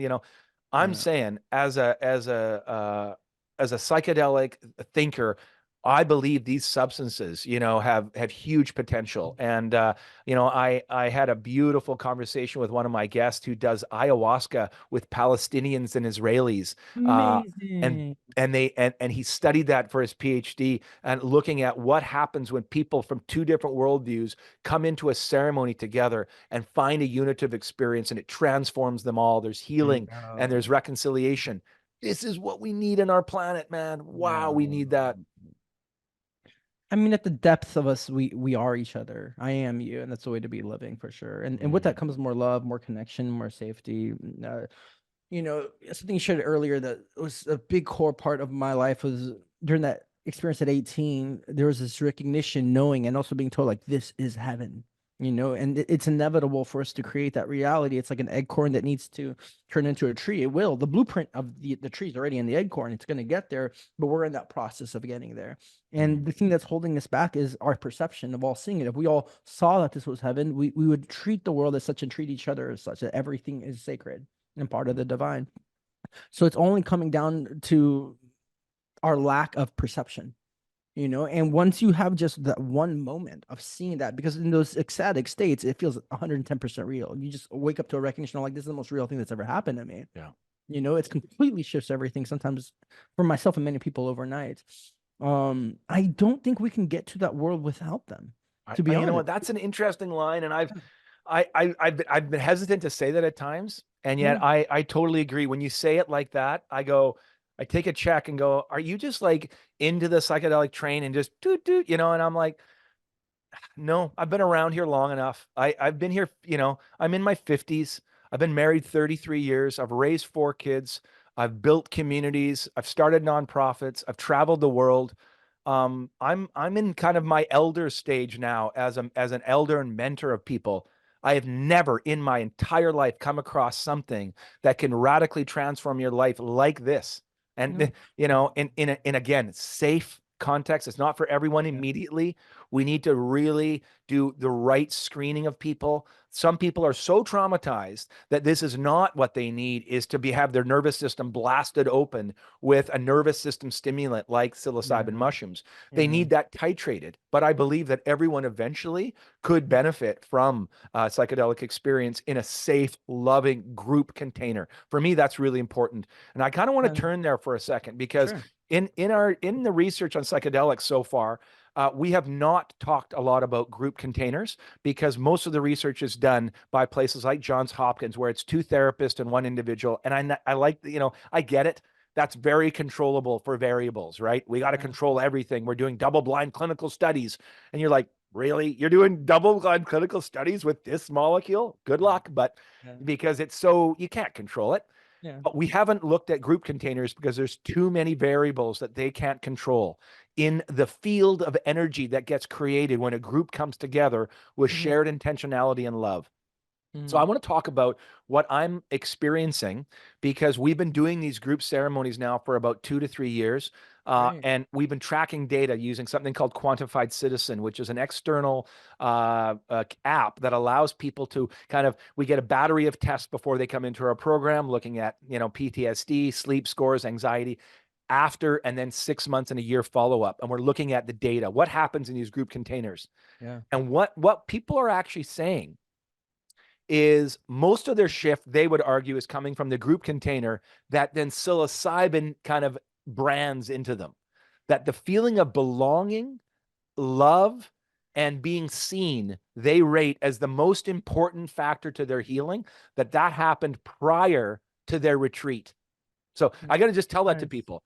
We work for 2 months every week, 1 week, 90-minute sessions online, these titrated, slow, intimate connections in a group of 8 with 2 facilitators. They say that in order for me to have the profound experience on psilocybin, what needed to happen first is my nervous system needed to reset. And I needed to feel the love of a group, that I was actually enough, that I'm lovable. And then maybe I can open up to this unitive experience and feel that I'm lovable for the first time in my life, that I'm enough, that I'm divine. So Chris Boshi, in his book Living Classrooms, I love him. talks I was just about. with him this last week. I love Oh, him. get out! You met him. Oh, I've taken 2 man. classes. I mean, I can see him. Dude. And I was just at Oh, Esalen with him this last week. come Love on. Can we him. Love talk him, about dude. Chris Boshi for a second? This guy, the He wrote like my 72 favorite book. Yeah, he's Living amazing. Classrooms. Can we talk about that one? Because no one's talking about that. So it's a small thing, because I just shared with him. Suni just reached out to him, and he's gonna redo Living Classrooms group fields, but he's gonna bring in the psychedelic components, because he left that out. So he's gonna talk about how all the psychedelic experiences in this background contributed to this experience of being connected to group fields. Incredible. Because this is, to me, I've been saying, I've said, if he could rewrite this book, like I'm a 10 out of 10 right now, because I said this book is so brilliant, because he's rightly understanding what happens in a classroom, because he's teaching and doing all these psychedelic experiences on his own, and he's noticing a shift in his classroom. They don't even know he's doing psychedelics week after week, over the course of 20 years as a prof. But he's noticing a field of energy gets created in his classroom that gets elevated year after year in this morphic field, using Rupert Sheldrake's concept of morphic resonance, this field of energy that we see when, let's say, a flock of starlings, 1,000,000 at a time, create these amazing shapes in the sky. And you can say, well, which bird is leading, and are they reacting to each other, or are they actually all tapping into a field of energy that they are working with as a unitive whole? That's morphic resonance, right? So we can create this as humans. We can create a field of energy like a whirlpool. I describe it like when you get in a big giant hot tub and you get like 10 people kind of, going in a circle, and you get this circulation of the water, and you can then float on it and spin around. There's a field of energy that gets created when a group of people come together with a shared intention, with structure and ritual, not for a book club. It doesn't happen then. It's not like just a random discussion. It happens when you have a ritualized container. There's a field of energy that gets created. And when you harness that, it can transform people. So can you take us into the teaching of Chris Boshi, the Living Classrooms, and talk about this field of energy that you see as well, and why that's so important for psychedelic transformation in groups? And certainly it's part of that impulse from wholeness to greater wholeness, and again, it's kind of a tribal bonding. You can call it sometimes like empathy. It's more likely if your heart's open, you're feeling love and connected to other. If everybody's in fear, it's definitely going to be more fragmented. And I think there's, the way people can relate to it is even if it's not completely intentional, people are like, if you go to concerts, you're in rhythm together, syncing up to the same music. I've probably been to 1,000 concerts, right? And part of my favorite part is being a part of the crowd, even as an introvert, because it feels powerful and there's a sense of like large tribal, and you're all chanting and saying the same thing, right? I feel it in dance too, where it's like I could dance by myself at home for an hour or two and it doesn't feel as fun. You start to lose energy. But when you feel everybody else dancing, there's an aliveness and a yes. It's like there's a synergy between all of us, like feeding each other. uh what they found in early ayahuasca circles was a sense of telepathy, also with everybody seeing the same kind of objects, and kind of really forming like a group mind. And so it's like our consciousness is permeable. It can kind of merge into a larger consciousness in so many ways. So his experience was he was doing high dose LSD journeys, meaning 500 mics at a time, every few weeks or months. And so going really, really deep. And he did this because he thought this is how you're supposed to do it. He's in the Midwest reading Stanislav Grof. He thought this was what everybody in the West Coast was doing. He turns to find out that like these are huge heroic doses. And so he's having these huge experiences on his own of death and rebirth, not of just the individual self, but the collective. He'd become 10,000 humans going through something, dying, being reborn, becoming all of civilization. And there are some of the most epic experiences I've ever seen. His book, Dark Night, Early Dawn, Steps to a Deep Ecology of the Mind, read it 3 times. It was my favorite book for a long time. And he rewrote it and made it more accessible as LSD in the Mind of the Universe that came out just 2 or 3 years ago. And he talks about the sense of death, rebirth is the main structure of the cosmos. And every time you're dying, you're reborn at a higher level, and so on. So as he's going through all this, becomes psychically a part of everything, that level of, and it's very somatic, it's very intense. It's very the deepest agony, but then the greatest ecstasies. He's showing up to his classes and he's teaching philosophy and religion. And what he noticed in the group field is that learning was also accelerated, not just because of his psychic process, something that people can experience in psychedelics, say a sense of telepathy, where all of a sudden you can feel people's thoughts really fast. You're having a deep sense of synchronicity and interconnection with everything. There's a sense of oneness that really starts to become very visceral. And as he's noticing that, using Rupert Sheldrake's idea of group fields, is that the field has a memory. And the more you do things, the more faster the species learns and the group learns. And so he noticed through this 30 semesters that as he kept going along with his work and teaching certain courses, the students over different years would grasp concepts faster. And so he had to bring in more and more complex materials as the years kept going, because people kept grasping these deep spiritual insights faster. So there's a learning and acceleration to group fields, and there's a sense that I feel we can, I love that thing. Like, you want to go somewhere fast, go alone, but if you want to go further, go together. You just also bring in probably one of my favorite models of psychological development is Maslow's hierarchy. It's so simple, but I've seen it so right on, where the base layers is around physical survival, air, food, water, even sex, and then sense of safety. If you're not feeling safe on an individual level, it's hard to do anything. After that, it's group bonding and survival and belonging. The next thing is being a part of the group that increases safety, sense of belonging. After that's there, it's kind of like partnership, and then self-esteem. I need to feel good enough. And then while you're in these stages, I just named your sense of deficiency. Then there's this massive leap to self-actualization, and then transcendence. And transcendence has to do with the sense of purpose. I'm feeling one with everything. My purpose comes from giving and embodying love, right? And so we can't really get to those tops without each other. We need to feel connected to everybody and to other people to really have a deep sense of self-esteem. And we need enough self-esteem to claim our divinity and who we are. You need to feel that you're awesome to really claim all your power to give to the world. And once you really claim and see your identity of who I am that comes out of feeling in connection, you're like, what's the most meaningful thing to do in my life is to be of service to the greater body, because I am this greater body. So again, you're a part of this group, and the biggest sense of love is, how can I give to this group? And the group being your family, your tribe, your society, the planet, as a whole. You Yeah. got it. You're That shift from like what's in it for me, like I'm an individual that's traumatized that I need to get the psychedelic experience to help me heal, right? I mean that, yes, I understand that need and the desire for like I want to be healed or I want to find more wholeness. But when we transcend that and we begin to recognize that, oh, what if my individual kind of sense of healing actually is secondary to the sense of me giving to the greater whole? And that when that happens, my healing will begin to happen. It's like, it sounds like cart before horse, but it's like when I'm in a group and I begin to recognize that everyone else in the group is also going through stuff. They also have their issues and their traumas and their journey that they're on. And then I begin to recognize that, okay, maybe my stuff can just wait for a second while I give presence and love and connection to someone else on this call, for instance, in a gathering group, for instance. And in that process of me not being the one with a therapist here and me, and I'm just taking, give me more stuff. I've paid you $200 an hour, therapist. You got to fix me. There's a contractual relationship based on money and power versus a group dynamic that says it's level. We're all here, and I'm here to give as much as I'm here to receive. Somehow that's a very different mechanism of action than a Western medical model that says, you physician, I have to pay you to give me a drug to fix me, and then I'll be better, right? No, it's like, no, you'll be better when you begin to dissolve your sense of I'm just alone here. I recognize that I'm connected and I can give back to someone else and give love, connection, compassion, empathy to others. And when that happens, somehow we're all raised and we all find healing.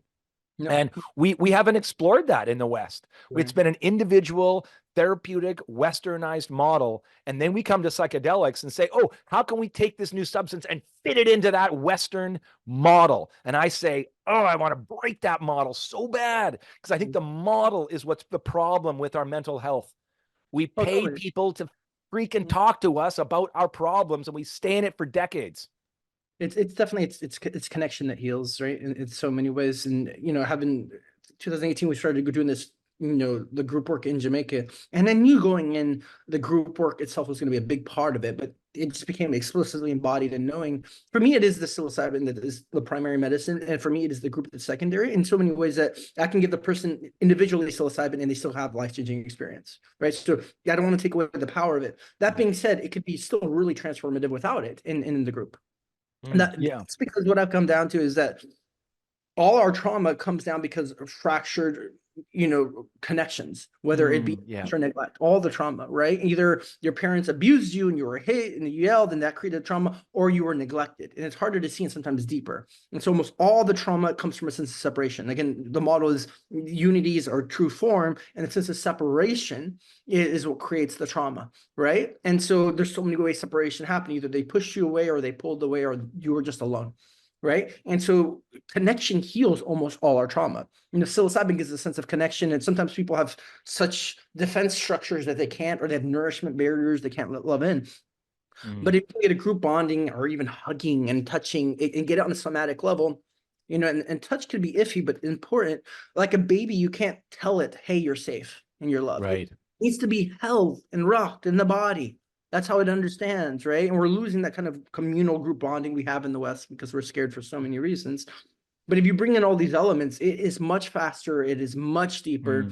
What I've seen in the group work in Jamaica years later, so many people in the group, like they've stayed in touch with each other. Yeah. No idea. And they opened up for the first time and so on. They felt so alone, depressed, isolated. And you create a sense of safety elements, create them to connect, and you have them to connect something around, like a ceremony.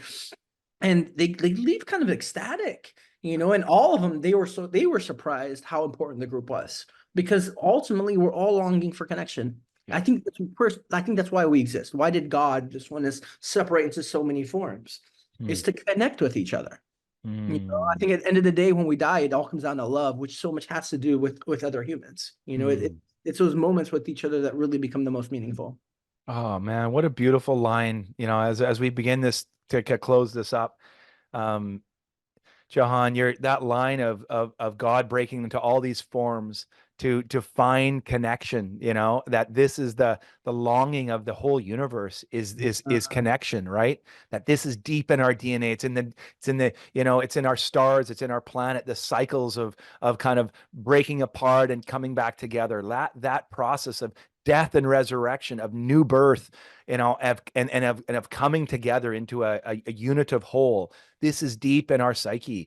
And so I really, I hope this conversation is really, if people are listening, is can be not just informative, but inspiring, that we believe that we're on the edge, on the front edge of a new shift in how we can exist as a species on this planet, in connection, in wholeness, in bonding, in health, in healing, with creative ideas and innovative, ways of being with one another. And I really believe that psychedelics, and particularly, psilocybin containing mushrooms, are here to help us connect again as a kind of a tribal people, to find our connection with one another and to feel healthy and whole and to find that joy.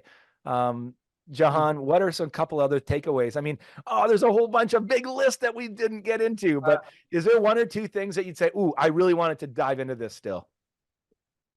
You know, I guess the one that's coming around right now is the biggest system that I feel like we need to shift is the economic system, just because we've Mm, talked about so many, because having looked at like the problems of the world now as long as I can remember, right, is it's a system that's holding everything back. It's mm, based out of so much of scarcity. It really kind of puts forward a sense of individuality. Like money right now is created out of debt. That's how it's created, in terms of like the Federal Reserve or fractional reserve banking. So for money to come into existence, which is energy, more energy has to be taken out. There's 3 times more debt in the world than there is money. And that's just because the system's created. I'm definitely something for like blockchain, cryptocurrency, something else, because so when we need to start to see, partly it's an illusion. It's made up because it's the reason we have ecological destruction is money. The reason we have so much wars, racism, class warfare, the sense of scarcity. When the truth is we have enough. We have mm, enough, you know? And we spend here in the US 10 times more money in military than the next, we have enough of like the next 10 countries combined. Yeah, 10 times more than like the next country next to us. And so we're not using our energy in the right directions. And that's because we don't see the interconnections between us. We're confined to our identities, to these little things of nation states, which is necessary in terms of organization, but it's really seeing it that we're in it together. And I don't know how to break through these things without psychedelics. That mm, seems like new systems are possible. I remember asking my parents a while back, you're like, in terms of economics, they're like, this is the way the world is because people are born into an economic system. It's all they've done. It's the water they swim in. And this is just the way things are. And so I mm. think we need to envision new systems, Yeah. and for that one, I think once that one shifts, everything else can shift faster because Mm, it allows resources / energy to flow. mm, And so I just wanted to voice that because it's like the linchpin that's slowing so much of our cultural development mm. is economics and where we get held back. Um, so I just, yeah, I wanted to presence Yeah. You know and what? That's really interesting that's where you're kind of ending on this conversation, and which is really, really wise, because I just recently read a book by an author named Trisha Hersey called Rest is Resistance. Mhm. She's an incredible, powerful, Black young female theologian, queer feminist thinker, and she's brilliant. And her basically premise is that rest is the ultimate kind of stance against capitalism. Capitalism sees us as basically we're commodities in a system, right? And that busyness and hustle culture is what's destroying us. Like, we got to hustle. We're working 70 hours a week. I got to make that payment. We got to make a mortgage. My individualism is on steroids, and I'm just too busy to do anything else but just work. And she says that is at the core of our problems in the West, is kind of this white supremacist capitalist culture that says your value is what you contribute to the capitalist system. And rest, in her mind, of being over doing, is kind of the ultimate stance of resistance to a culture that says, what if I'm not doing anything? What if I'm just dancing this weekend? What if I'm just being spiritual and connecting? What if I'm just napping for 3 hours and giving nothing back to the economy? Can I still feel the value? Or is my worth only when I'm involved in the hustle culture of grinding it out? And so I really recommend that book, although it's nothing to do with psychedelics. it ties into this idea of what you say, which is capitalism and the money behind it is at the core of why we're so fragmented and disconnected in the West, and we're alone. And what do kids do? They go to where the best job is, which is they move away from their family of origin, and we fragment our families more and more only for the sake of a money and a job and a mortgage. And then we wonder, why am I so alone? Why do I don't have any conversation with my parents anymore? I don't have any connection with each other, and I'm isolated and alone living in a big city working 70 hours a week. So I think you rightly point to some really big issues that are going on in our culture Yeah, around definitely. this perpetual capitalist system that exploits and extracts and makes us fragmented individuals. Definitely no, well said, and definitely keeps us on the hamster wheel. And I recognized like 10 years ago, I was like, my God, I don't know how to rest. I remember trying, and it's like, wow, it seemed like it would be a very easy thing. And definitely as I would try to rest, noticing like a decade ago, I was like, I'd feel shame. I was like, well, I know I got to keep being active and productive and do something. And I went through like 20 years of higher education and I had to work. So there's always more I had to keep doing. That's what it felt like.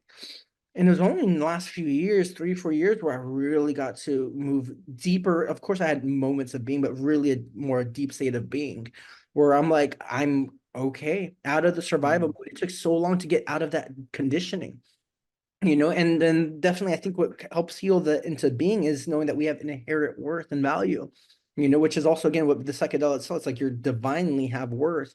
And a great metaphor I like to use is you don't walk into a nursery with all these little babies everywhere and being like, yo, you're worthless, you haven't proved your worth yet. Mm.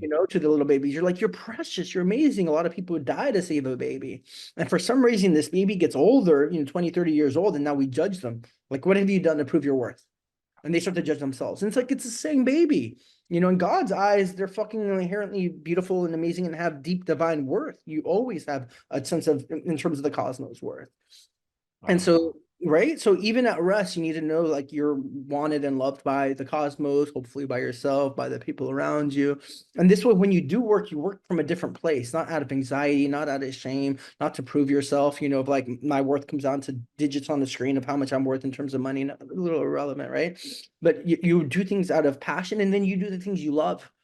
You Mm. do things that are really helpful, to the world, not just to try to get more money, but like what would bring me my greatest satisfaction, and Mm. generally it's at a being service to some degree. And it's great if Wow. we can unite both being of service and making money, in terms of, but it's healing that whole of self-esteem. And we need to heal that, as Maslow, the first 4 stages I just shared, from trying to survive and security and connections and self-esteem, he called them deficiency memes. We're feeling deficient and we're coming from a sense of deficiency. And then he called actualization and transcendence being memes. Now there's a sense of wholeness. I've gotten enough self-esteem that I can actually just be. So that's a process we're all on. But once you recognize that that's what's trying to happen, you can work on it directly. You're trying to Mm. get self-esteem, which means you're self-affirming yourself. You're no longer getting esteem from other people and from the money and all that. You're telling yourself, I am enough and I Yeah. am.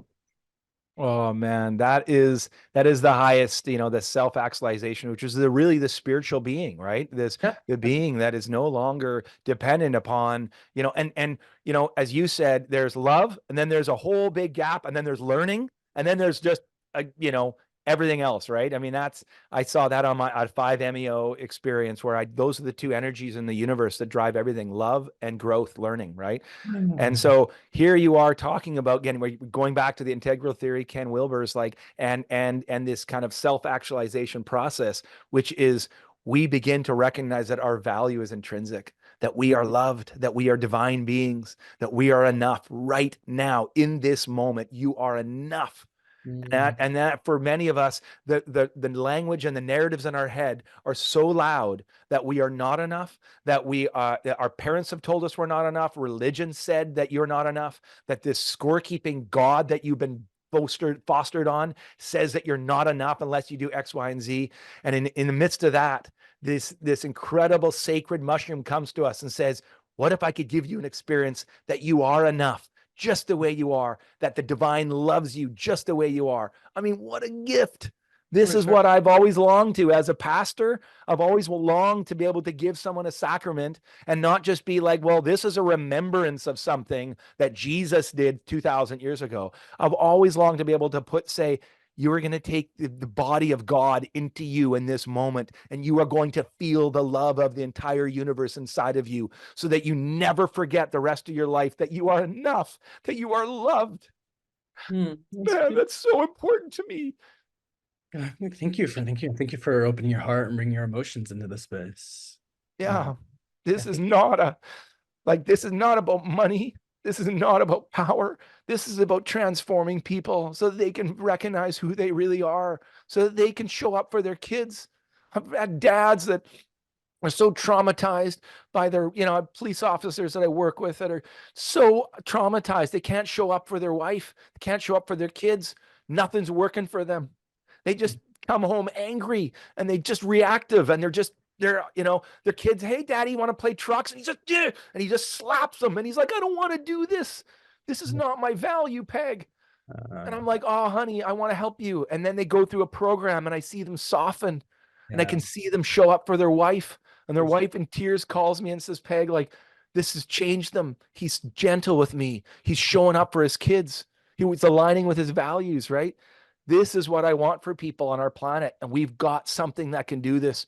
We need to change the narrative. We need to educate people on how safe and effective this medicine is, how we can do it safely, how we can screen well, how we can take care of people. We don't want to do what happened in the 60s where we lost all containers for these. And we just started pumping it out. Take LSD, I'll be fine, and then it all got locked down, right?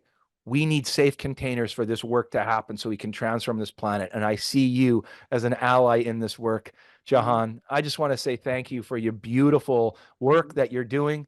And thank you for this incredible conversation. Is there anything, how can people find you online? How can we support the work you're doing? It's psychedelicevolution.org is my website. You can find my email address and my services there. Find me on social media, my first name and last name on Facebook and on Instagram. And then my book is everywhere, The Psilocybin Connection. Find it on Audible and all the other platforms in terms of an actual text. Jahan, thank you so much for a wonderful conversation. Your book is brilliant. Your mind is incredible. The way you've pulled these ideas together. I mean, we didn't get into Alfred North Whitehead and how you're able to pull these theories in. But what I want to recommend, not just this book, but to people to access, if they are in your area, in the San Francisco area, or they want to connect in with retreats, please look up Jahan. You are doing the right work in the right way, out of the right heart. And I want to just thank you for the work you're doing on this planet. I really feel a soul connection with you, brother. I feel that too, and I'd love to hear your love around group containers and context. I think that is the future, and I'm really happy we're moving in that direction. It's definitely a calling of mine to work with groups, and I think it is next level healing for all of us. So. Oh, thanks so much, my friend. Well, this has been the Unveiled Podcast. We've had an amazing guest on today. I'll put some stuff in the show notes about where you can find his books and articles and media. Again, thanks a lot for being on here, Jahan. I wish you all the best on this beautiful spring equinox Easter celebration weekend of 2024.